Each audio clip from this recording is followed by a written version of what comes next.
खुद से हार जाऊं वो अलग बात है, खुद से हार जाऊं वो अलग बात है, वरना हारने वाला मैं इंसान नहीं हूं, वरना हारने वाला इंसान नहीं हूं। दिशा से कह दो कि बदल दे अपनी दिशा, दिशा से ही कह दो कि बदल दे अपनी दिशा, क्योंकि हार मानने वाला मैं इंसान नहीं, क्योंकि हार मानने वाला मैं इंसान नहीं हूँ। नमस्कार दोस्तों, आप सभी का हमारे YouTube चैनल पर स्वागत है। अगर आप आज हमारे YouTube चैनल पर पहली बार आए हैं तो चैनल को सब्सक्राइब और ये जो पास वाली घंटी दिखाई दे रही है इसे जरूर दबाना, जिससे आने वाले वीडियो की नोटिफिकेशन आप सबको सबसे पहले मिलेगी और वीडियो को भी सबसे पहले देख पाएंगे। अरे दोस्तों, शुरू करते हैं। आज है 30 दिसंबर 2023 और today current affair episode number ये है हमारा 178। अगर आपने पिछले एक भी एपिसोड नहीं देखे हैं तो वो सभी भी जरूर देख लेना, क्योंकि उसमें मैंने आप सभी के लिए करंट अफेयर प्लस स्टैटिस्टिक्स के और इसके अलावा जो भी एडवांस फैक्ट थे वो भी कवर कराने की कोशिश की है। तो ये वीडियो अंत तक जरूर देख लेना और इसके नोट्स भी जरूर बना लेना। और इस वीडियो के अंदर हम विश्व, भारत और राजस्थान इन तीनों का तो करंट अफेयर मैं शामिल करने वाला हूँ, और इसके अलावा मैं इसमें शामिल करने वाला हूँ स्टैटिक सामान्य ज्ञान। तो वो भी आप सभी के लिए इम्पोर्टेंट होने वाला है, क्योंकि उस कम से कम समय में अधिक से अधिक जानकारी आप तक पहुंचाना, यही हमारा उद्देश्य है। और इसके अलावा और आप सभी को एक इम्पोर्टेंट सूचना दे देते हैं हम कि आप है ना अब हमें अन्य सोशल मीडिया प्लेटफॉर्म पर भी फॉलो कर सकते हैं। जैसे हमारे फेसबुक पेज को भी ज्वाइन कर सकते हैं, टेलीग्राम चैनल को भी ज्वाइन कर सकते हैं, और इसके अलावा आप हमें इंस्टाग्राम पर भी फॉलो कर सकते हैं, और इसके अलावा आप हमारे व्हाट्सएप चैनल को भी ज्वाइन कर सकते हैं। इन सभी का लिंक आपको कमेंट बॉक्स में मिल जाएगा। और इसके अलावा आप हमारे इस चैनल के नाम से एग्जाम लेवल जीके के नाम से सर्च भी करेंगे तो भी वहाँ आप ये पेज या जो भी आप जहाँ पर सर्च करेंगे वो जरूर मिलेगा। और इसके अलावा कोई भी अन्य जो रिलेटेड कोई भी मतलब अगर समस्या है तो वो भी आप कमेंट बॉक्स में जरूर बताना, हम कोशिश करेंगे उस समस्या का सॉल्यूशन करने के लिए। तो आइए शुरुआत करते हैं। आज का पहला क्वेश्चन है वो है, हाल ही में किन दो देशों के मध्य आपसी मुद्रा में कच्चे तेल की लेन देन की गई। तो आपको बता दें कि ये पहली बार ऐसा हुआ है कि किसी देश ने डॉलर में न करके अपनी ही मुद्रा में ये लेन देन की गई है। अब किन देशों के बीच ये लेन देन हुई है, इससे क्या प्रभाव पड़ेगा और उन दो देशों के अंदर के ऊपर, और या इसके अलावा यूएसए की जो डॉलर है उसके ऊपर भी क्या प्रभाव पड़ने वाला है। तो ऑप्शन ए है वो है यूएसए और इंडिया, ऑप्शन बी है वो यूएई और भारत, और इसके अलावा ऑप्शन सी है वो है नेपाल और यूएई, और ऑप्शन डी है वो है भारत और कतर। तो किन दो देशों के मध्य ये हाल ही में कच्चे तेल से लेन देन में अपनी मुद्रा का उपयोग किया गया, न कि डॉलर का किया गया। तो ये वो कौन से दो देश थे। तो एक नंबर है भारत देश और एक है यूएसए। इन दो देशों के मध्य हाल ही में कच्चे तेल को लेन देन के लिए अपनी मुद्रा का प्रचलन किया गया। तो ये है इसकी प्रमुख जानकारी। और इसके अलावा और देखें तो भारत की कौन सी कंपनी ने ये काम किया है, तो वो थी जो रिलायंस की जो इंडस्ट्रीज जो है ना ऑयल के क्षेत्र में या जो कच्चे तेल के क्षेत्र में जो रिलायंस की कंपनी है उसके द्वारा ये किया गया है समझौता, ये भी आप सभी को ध्यान रखना। और इसके अलावा और देखें तो मतलब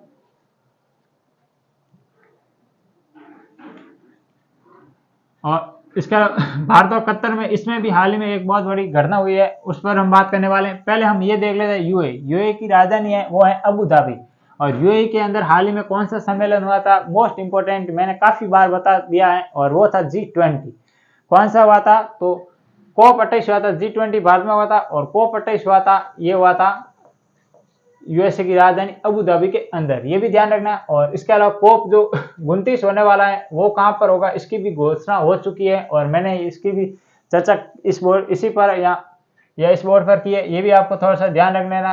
तो ये कहाँ पर होगा, तो ये होगा अजरबैजान के अंदर। और इसके अलावा भारत के अंदर कौन से 2023 में प्रमुख जो सम्मेलन या जो भी मीटिंग है उस पर बात कर लेते हैं, क्योंकि साल का अंतिम चरण चल रहा है और अंतिम सप्ताह है। तो भारत ने 2023 के अंदर G20 की मेजबानी की, ये भी आपको ध्यान रखना। इसके अलावा एससीओ की बैठक वो भी कहां पर हुई थी, तो वो भी हुई थी आपके भारत के अंदर। और इसके अलावा एक और महत्वपूर्ण बैठक हुई थी 90 नंबर की बैठक, वो थी कौन सी, इंटरपोल की बैठक, ये भी आपको थोड़ा सा ध्यान रखना है। और इसके अलावा और देखें तो अब ये जैसे कच्चा तेल आ गया तो ओपेक जरूर आएगा, आपको ध्यान रखना ओपेक के बारे में। ये ओपेक क्या है, क्योंकि ये मैंने 2 दिन पहले यहाँ पर एक क्वेश्चन कराया था जिससे एक देश बाहर हुआ था, उसका नाम था अंगोला। तो जो अंगोला देश है वो ओपेक से बाहर हो गए। अब ओपेक में कितने देश रहे हैं, तो वो रहे हैं 12, ये भी आपको ध्यान रखना। ये ओपेक है, इसकी फुल फॉर्म क्या होती है, तो इसकी फुल फॉर्म होती है organisation of petrol expert country. तो ये है जो वो प्रमुख पेट्रोल का उत्पादन करती है उन कंट्री का मिलकर मतलब एक संगठन बनाया गया है। और इससे ये संगठन क्यों बनाया गया, क्योंकि ये सभी देश के अंदर मतलब या जो ये महत्वपूर्ण पेट्रोल उत्पादन करते हैं उनको मतलब बैरल में प्रति जो भी भाव या उससे संबंधित जो अन्य तथ्य होते हैं उनको निगरानी रखती है। ये भी आपको थोड़ा सा ध्यान रखना। और कतर हाल ही में क्यों चर्चा में रहा है, तो क्योंकि यहाँ से भारत के पूर्व जो 8-9 सैनिक थे उनको फांसी की सजा हो रही थी, पर अब वापस फैसला पलटा है और उम्र कैद की सजा परिवर्तन कर दिया है। और आगे अगर अच्छे रिश्ते रहे तो इनको रिहा भी किया जा सकता है। ये कल ही फैसला आया था और ये भी ध्यान रखना है। और इसके अलावा और देखें तो नेपाल की राजधानी है वो है काठमांडू। और नेपाल के अंदर माउंट एवरेस्ट है जिसकी ऊंचाई आपको कमेंट बॉक्स में बताना है। और उसको नेपाल में सागर माता के नाम से भी जाना जाता है। और इसके अलावा यूएसए की राजधानी है वाशिंगटन डीसी। किस नदी के किनारे है, तो वो है पेंटागन नदी के किनारे है। और इसके अलावा वाशिंगटन डीसी में किसका मुख्यालय है, तो वर्ल्ड बैंक और IMF का भी मुख्यालय है, ये भी ध्यान रखना। और इसके अलावा न्यूयॉर्क है, उसमें किसका मुख्यालय है ये आपको कमेंट बॉक्स में बताना है। जबकि न्यूयॉर्क किस नदी के किनारे है, तो वो है हडसन नदी के किनारे। तो ये था क्वेश्चन और इसके बारे में जो भी जानकारी थी वो भी बताने की कोशिश की है। आइए आगे बढ़ते हैं, देखते हैं आज का दूसरा क्वेश्चन।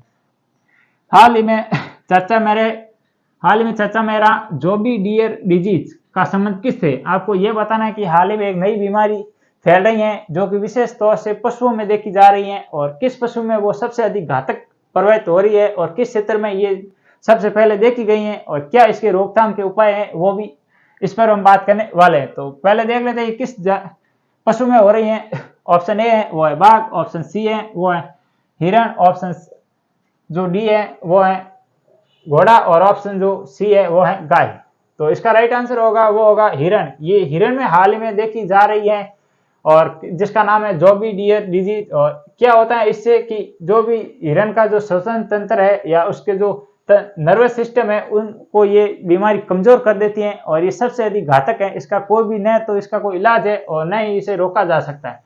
सावधानी यही है। और ये सबसे अधिक संक्रमण से फैलती हैं और ये सबसे अधिक कहाँ पर हो रही हैं, तो नॉर्थ अमेरिका के अंदर ये सबसे अधिक इसके मामले देखे जा रहे हैं। तो इस पर चिंताजनक है। और इसके अलावा इससे जो हिरण प्रजाति है इनको काफी खतरा है। और इसके अलावा और देखें तो बाघ, तो अंतर्राष्ट्रीय बाघ दिवस कब मनाया जाता है, तो ये आपको बताना है। और इसके अलावा हाल ही में कल एक मैंने क्वेश्चन कराया था ब्लैक टाइगर का, तो वो सिमलीपाल नेशनल पार्क में पाया जाता है। जो टोटल इंडिया में 12 है उनमें से 8 उस नेशनल पार्क में पाया जाता है। और वो नेशनल पार्क किस राज्य में, ये आपको कमेंट बॉक्स में बताना है। और इसके अलावा गाय, तो इसे गाय की सबसे उच्च नस्ल कौन सी है, तो वो है राठी गाय। और इसके अलावा गाय का प्रथम क्लोन क्या, उसका नाम क्या था, ये भी आपको थोड़ा सा कमेंट बॉक्स में बताना है। और इसके अलावा घोड़ा अनुसंधान केंद्र कहाँ पर है, ये राजस्थान का क्वेश्चन है, ये कहाँ पर है ये आपको बताना है। तो ये था दूसरा क्वेश्चन। और इस बीमारी से संबंधित मैंने बता दिया सबसे अधिक प्रभावित ये हो रहा है। इसके अलावा इससे घोड़े भी प्रभावित हो रहे हैं पर ज्यादा हिरण हो रहे हैं इससे। और आज का तीसरा क्वेश्चन है वो है हाल ही में कौन से देश में पुनः अपना एक परमाणु संयंत्र शुरू किया है। तो आपको उस देश का नाम बताना है जिसने हाल ही में अपना एक पुनः परमाणु संयंत्र वापस शुरू किया है। क्या है उसका परमाणु संयंत्र का नाम, उस पर भी हम बात करने वाले हैं। तो ऑप्शन ए है वो है भारत, ऑप्शन बी है नेपाल, ऑप्शन सी है वो है जापान और ऑप्शन डी है वो है चीन। तो हाल ही में जापान के एक नया अपना ही पुराना जो संयंत्र था परमाणु उसे वापस रीस्टार्ट किया है। तो ये इसका राइट आंसर होगा वो होगा सी। और इसके अलावा क्यों ये वापस स्टार्ट किया गया, क्योंकि आप सभी को पता होगा वो तारीखें 6 और 9 अगस्त की 1945 इस दिन क्या घटना हुई थी। तो आपको पता होगा हिरोशिमा और नागासाकी जो ये 2 शहर थे जापान के, उन पर अमेरिका द्वारा परमाणु जो बम गिराए गए थे जिससे काफी जान मान हानि का भी नुकसान हुआ था। और इसके अलावा अभी भी वहां पर इफेक्ट देखे जा रहे हैं। तो इस कारण अब जापान क्या कर रहा है कि अधिकतर जो भी एनर्जी है वो दूसरे देश से प्रोड्यूस करता है या उससे जो आयात करता है और अपने यहाँ पर खुद कम बना रहा है। तो पहले ये संयंत्र चालू था, बीच में बंद कर दिया गया, अब वापस रीस्टार्ट किया है क्योंकि जापान को डर है कि यहाँ ये ऐसी कोई घटना वापस नहीं हो जाए, इस कारण ये मतलब बंद किया गया, अब वापस इसे शुरू किया गया। और हाल ही में आपको पता होगा रूस यूक्रेन के बीच यूक्रेन में एक सबसे बड़ी गैस त्रासदी हुई थी जिसका नाम था चेर्नोबिल गैस त्रासदी, और वो भी यूक्रेन से संबंधित है, जो कि 2023 की सबसे बड़ी त्रासदी थी। इसके अलावा आपको ये बताना है कि भारत में भी एक गैस त्रासदी हुई थी, भोपाल गैस त्रासदी। उसमें कौन सी गैस थी, तो वो थी आइसोसाइनेट गैस थी। और इसके अलावा वो कब हुई थी, उसका सन आपको बताना है, जो कि कहां पर हुई थी, भोपाल के अंदर। इसके अलावा भारत के प्रमुख परमाणु संयंत्र, इस पर मैंने एक शॉर्ट वीडियो बना रखी है, जिसमें मैंने परमाणु प्रमुख राज्य, जो कौन सा न्यूक्लियर प्लांट किस राज्य में स्थित है, ये मैंने 1 मिनट के अंदर सारे कवर कराने की कोशिश की है। तो अगर आपने वो वीडियो नहीं देखे तो वो भी जाकर शॉर्ट वीडियो के अंदर जो प्ले लिस्ट बनी है तो उसमें भी देख सकते हो। और इसके अलावा नेपाल के बारे में मैंने फैक्ट बता दिया। इसके अलावा चीन, कृत्रिम सूर्य बनाने वाला विश्व का मतलब सबसे बड़ा कृत्रिम सूर्य किसने बनाया, तो ये बनाया चीन के द्वारा। और जो भी नए नए आविष्कार होते हैं वो चीन के द्वारा किया जाता है। और इसके अलावा आपको एक पता होगा कि चीन के अंदर सबसे बड़ा जो बांध बनाया गया है, जिसका नाम है 3 डैम बांध, या 3 डैम जिसका नाम है। और इससे क्या हुआ, जब ये बना तब सभी ने इसका विरोध किया, फिर भी इन्होंने बनाया, तो इसकी पृथ्वी की जो घूर्णन गति थी उसमें भी काफी इफेक्ट देखा गया, तो इस कारण ये भी ध्यान रखना। और इसके अलावा चीन में हाल ही में 19 एशियाई गेम्स हुआ था होंगजू चीन के अंदर, तो वो भी आपको थोड़ा सा इसके रिलेटेड ये, तो वो भी आपको ध्यान रखना है। तो ये था तीसरा क्वेश्चन। आइए आगे बढ़ते हैं, देखते हैं आज का चौथा क्वेश्चन। हाल ही में इसरो ने कौन से सॉफ्टवेयर लॉन्च किए हैं जिसका संबंध उपग्रह और रॉकेट से है, तो इसका क्या है, इस क्वेश्चन का पूरा मतलब हम देखते हैं। तो आपको पता होगा कि हाल ही में इसरो द्वारा एक सॉफ्टवेयर लॉन्च किया गया है जिसका संबंध उपग्रह और रॉकेट से। तो उपग्रह निर्माण, रॉकेट निर्माण और इसके अलावा बिल्डिंग निर्माण, इन तीनों का संबंध एक ऐसा एक उपग्रह बनाया या ऐसा एक सॉफ्टवेयर लॉन्च किया जिससे ये पहले ही बता सकता है कि ऐसे उपग्रह बनाए जा सकते हैं, ऐसे रॉकेट डिजाइन किया जा सकता है। तो इसके लिए एक नया सॉफ्टवेयर लॉन्च हुआ है, उसका नाम क्या है, ऑप्शन ए है फास्टर, ऑप्शन बी है वो है फिस्ट, और ऑप्शन बी है वो है फिस्ट, ऑप्शन सी है भारत जीटीपी, और ऑप्शन जो डी है वो है बी और सी दोनों, मतलब फिस्ट और भारत जीपीटी। तो इसका राइट आंसर होगा वो होगा ऑप्शन नंबर बी। तो ये क्या काम करेगा ये मैंने आपको बता दिया है। और इसके अलावा इसरो की स्थापना कब हुई थी, तो वो हुई थी 15 अगस्त। सन कौन सा है, तो वो है 1969 को इसरो की स्थापना हुई थी। वर्तमान में इसरो के अध्यक्ष कौन है, तो एस सोमनाथ इसके वर्तमान में अध्यक्ष हैं। और एस सोमनाथ द्वारा हाल ही में एक पुस्तक लॉन्च की गई थी, उस पुस्तक का नाम क्या था वो आपको कमेंट बॉक्स में बताना है। क्योंकि जो चंद्रयान 3 का सफल लैंडिंग होने के बाद जो एक सफल कदम बढ़ाया भारत ने अपने अंतरिक्ष क्षेत्र में, तो उसके संबंधित एक पुस्तक लिखी गई जिसके राइटर कौन थे, एस सोमनाथ, जो कि इसरो के अध्यक्ष हैं। और इसके अलावा आपको पता होगा हाल ही में भारत ने एक सूर्य मिशन भी लॉन्च किया है, उसका नाम है आदित्य L1। और इसके अलावा चंद्रयान 3 दक्षिण ध्रुव पर सफल लैंडिंग करने वाला भारत प्रथम देश बना था, ये भी आपको ध्यान रखना है। और इसके अलावा 23 कौन सा था, सितंबर था या अक्टूबर था या नवंबर था, कौन सा था आपको बताना है। 23 जून, जुलाई, अगस्त, 23 अगस्त को कौन सा दिवस मनाया जाता है, तो वो मनाया जाता है राष्ट्रीय अंतरिक्ष दिवस। और इसके अलावा फास्टर ये किससे संबंधित हैं, तो ये है सुप्रीम कोर्ट से संबंधित कि फास्टर जो भी ये वेबसाइट या ऐप है, क्योंकि जब इसमें क्या कहा गया है कि जो मतलब सुप्रीम कोर्ट में जो भी निलंबित केस है उनको मतलब जल्दी से जल्दी वापस निपटारा करने के लिए या उसको जल्दी सुनवाई करने के लिए ये फास्टर ऐप सुप्रीम कोर्ट से संबंधित है, ये भी ध्यान रखना। और भारत के हाल ही में चीफ जस्टिस ऑफ इंडिया कौन है, तो वो है रंजन गोगोई, नहीं वो सॉरी वो है आपके, ये आपको कमेंट बॉक्स में बताना है कि चीफ जस्टिस ऑफ इंडिया कौन है वर्तमान में, जो कि 50वें क्रम के हैं, तो वो है DY चंद्रचूड़, ये भी ध्यान रखें। रंजन गोगोई नहीं है, रंजन गोगोई थे वो थे 47 और इसके अलावा फिर बाद में वो चंद्रचूड़ सर बोबडे बने, वो भी ध्यान रखना है। और इसके अलावा वर्तमान में कौन है ये भी ध्यान रखना है। और भारत जीटीपी ये क्या है, तो ये हाल ही में लॉन्च किया गया है, किसके घोषणा हो चुकी है, IIT मुंबई द्वारा भारत का खुद का जो चैट जीपीटी है, इसी तरह भारत जीपीटी लॉन्च किया जाएगा, ये भी जो है चैट जीपीटी है वो किससे संबंधित है, तो वो है ओपन AI से संबंधित। और इसके अलावा गूगल द्वारा कौन सा लॉन्च किया गया था, तो वो किया गया था बार्ट, ये भी आपको ध्यान रखना है। ये थे 4 क्वेश्चन जिसमें मैंने आपको विश्व और भारत का करंट अफेयर बताया है। अब ये जो 2 क्वेश्चन है ये है स्पेशल राजस्थान करंट अफेयर से संबंधित। तो आज का 5वां क्वेश्चन है वो है हाल ही में राजस्थान सरकार ने